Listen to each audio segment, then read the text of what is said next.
আসসালামু আলাইকুম and hello everyone. আশা করছি সবাই ভালো আছেন।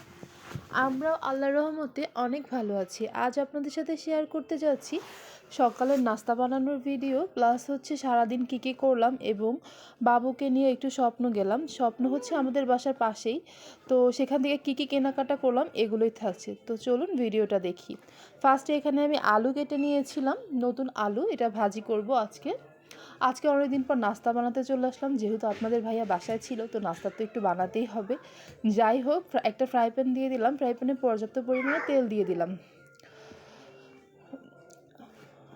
আসলে মাঝে মাঝে নাস্তা বানাতে ইচ্ছা করে না, যখন যা খুশি তাই খেয়ে ফেলি, কিন্তু একটু মাঝে মধ্যে তো একটু নাস্তা বানাতেই হয়।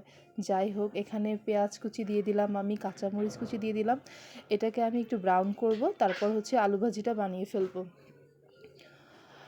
এখন আমার আবার কাজ হচ্ছে রুটি বানানো। দেখতেই পাচ্ছেন আমি এখানে রুটি বেলছিলাম। আজকে আমি পরোটা বানাতে যাচ্ছিলাম। সবসময় তো অ্যাজ ইউজুয়াল রুটিই খাওয়া হয়, আজকে কেননা একটু ডিফারেন্ট কিছু করি। তো এখানে আমি একটু বাটার দিয়ে দিলাম। আমি সবসময় পরোটার মাঝখানে একটু বাটার দেওয়ার ট্রাই করি, মেল্টেড বাটার যেটা। তো আমি এভাবে 4 ভাঁজ করে নিলাম এটাকে, তাহলে মাঝখানে একটা লেয়ার টাইপের হয়। যাই হোক, এভাবে করে আমি বেলে নেব প্রত্যেকটা পরোটা। আমার প্রায় বেলা কমপ্লিট, দেখতেই পাচ্ছেন।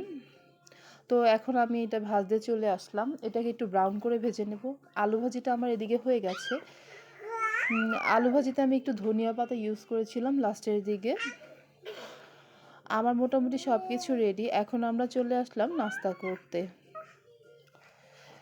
অনেকদিন পর দেশি নাস্তা খাচ্ছিলাম। বাবু হওয়ার পর আসলে তেমন করে নাস্তা টাস্তা বানানো হয় না, যাই হোক কাজের প্রেশারে।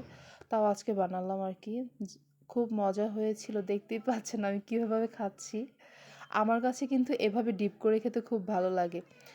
যাই হোক, এখন হচ্ছে সন্ধ্যার সময়, এখন একটু বের হলাম বাবুকে নিয়ে।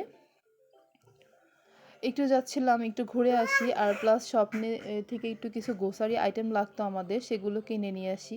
স্বপ্নটা আমাদের বাসা থেকে খুব বেশি কাছে, যার কারণে পায়ে হেঁটেই চলে যাওয়া যায়। এই তো আমরা স্বপ্নে চলে আসলাম। স্বপ্নে কিন্তু এখন অনেক বেশি অফার চলছে, আপনাদের যদি কোনো কিছু লাগে যেতে পারেন। যাই হোক, আমি এখানে দেখাচ্ছিলাম আপনাদেরকে এক নজরে আমাদের এখানে কী কী পাওয়া যায়। স্বপ্নে A to Z আপনারা সব কিছু পাবেন, শুধু পেরিশেবল আইটেমগুলো ছাড়া। তো আমি এখান থেকে একটা একটা করে পিক করছিলাম আমার যেসব প্রোডাক্ট লাগবে আর কি।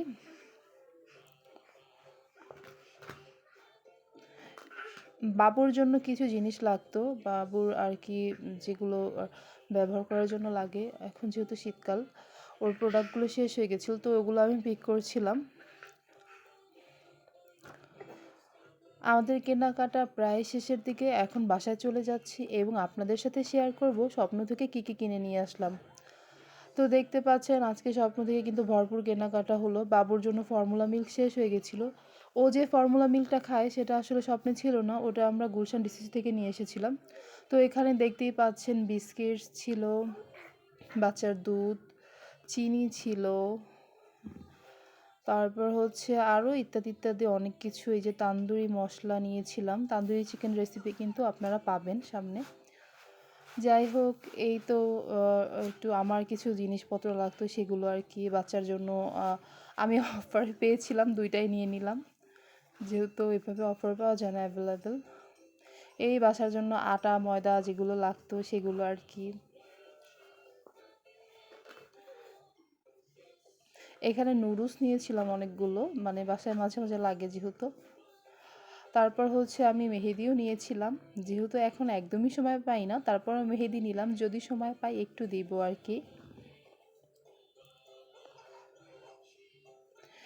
এই তো দেখতেই পাচ্ছেন অনেক কিছু, পেঁয়াজ আলু মরিচ ইত্যাদি। চটপটি মশলাও নিয়েছি, আপনাদের সাথে কিন্তু চটপটির রেসিপিও আসছে। চাষি চিনি গুঁড়া এই ইত্যাদি ইত্যাদি, ঘরে যেসব জিনিসপত্র লাগে আর কি। এক পলকে দেখে নিন কে কে নিয়ে আসলাম। তো আপনাদেরকে আজকে আমি এই ফর্মুলা মিল্কটা সম্পর্কে বলবো। আপনাদের যাদের বাচ্চারা আর কি ব্রেস্ট ফিডিং করছে না বা ফর্মুলা মিল্কের উপর ডিপেন্ড, আপনারা চাইলে এটা ট্রাই করতে পারেন। এটা হচ্ছে মালয়েশিয়ান ল্যাকটোজেন 2। ওর যেহেতু এখন 6 মাসের উপরে হয়ে গেছে বয়স, যার কারণে 2টা স্টার্ট করেছি। এটা কিন্তু খুব বেশি ভালো, মানে